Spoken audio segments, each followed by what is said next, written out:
Speaker. Gentleman from Richmond City, Ms. McClellan. Thank you, Mr. Speaker. I rise for an introduction and a point of personal privilege. Gentlewoman may proceed. Thank you, Mr. Speaker. Joining us in the gallery today, we have Virginia affiliates of the National Urban League representing Northern Virginia, Greater Richmond area, Petersburg, and Hampton. The Virginia Urban League is one of the oldest civil rights organizations, with the Richmond Urban League being established in 1913 as the first affiliate of the National Urban League. The Urban League's mission is to enable African Americans and others to secure economic self-reliance, parity, power, and civil rights through programs, services, research, and advocacy. In 2011 alone, the Virginia Urban League offices have collectively served more than 10,000 Virginia citizens through its employment, housing, health, and education programs. They're here today to discuss certain issues of interest with their members, and I'd ask that you give them a warm welcome.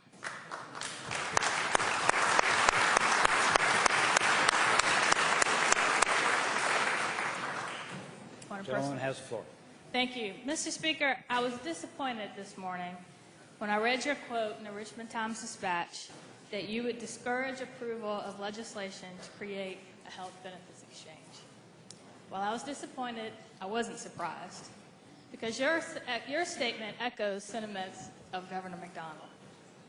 However, I find your position and the governor's curious, particularly in light of comments made on Tuesday by the gentleman from Shenandoah that while the governor did not agree with the Federal Affordable Care Act, it was reasonable for him to make budget decisions for the eventuality that it, or portions of it, survived the Supreme Court case. And specifically, those were cuts to Medicaid and health care safety net we've already heard about this week. Isn't it likewise reasonable to look at beginning the process of establishing a health benefits exchange? First, let me be clear on what a health benefits exchange is not. It is not health care reform. It's not even health care insurance reform. In essence, it's a marketplace for individuals and small businesses to purchase health insurance. They offer a variety of certified health plans and provide information and educational services to help individuals and small businesses understand their insurance options. Currently, many individuals and small businesses pay higher insurance rates simply because they lack purchasing power and the ability to pool risk and information.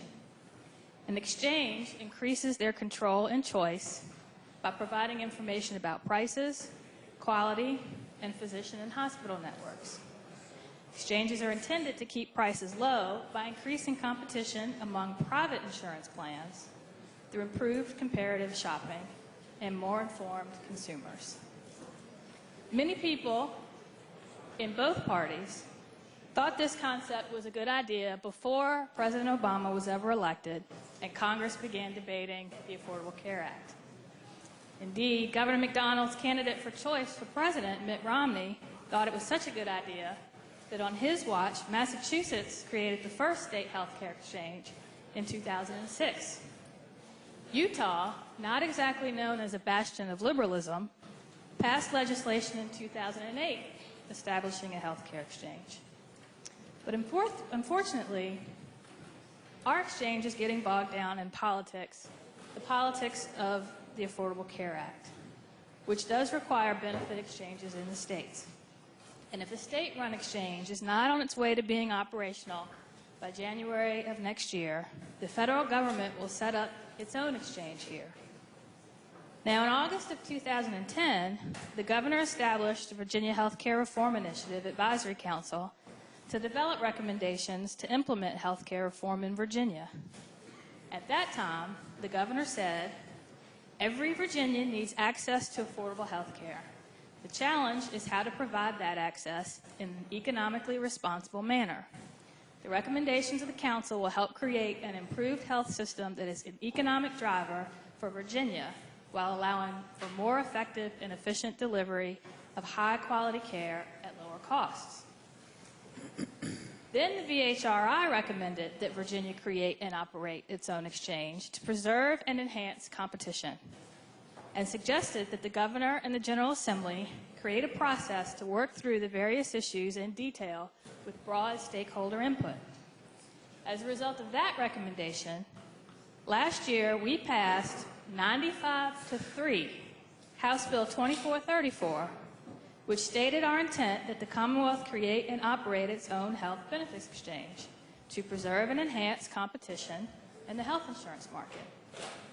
We stated 95-3 that the purpose of the exchange would be to facilitate the purchase and sale of qualified health plans in the individual market and to assist qualified small employers in facilitating the enrollment of their employees in qualified health plans offered in the small group market. That bill also required the exchange, 95-3, to meet the federal requirements of the Affordable Care Act, and directed the Secretary of Health and Human Resources to make recommendations this year on how to govern the exchange. And VHRI did that. And yet, when we got their report with their recommendations, the Governor sent us a letter, two-thirds of which simply blasted the Affordable Care Act. And he said that we should wait and see what the Supreme Court does before we act.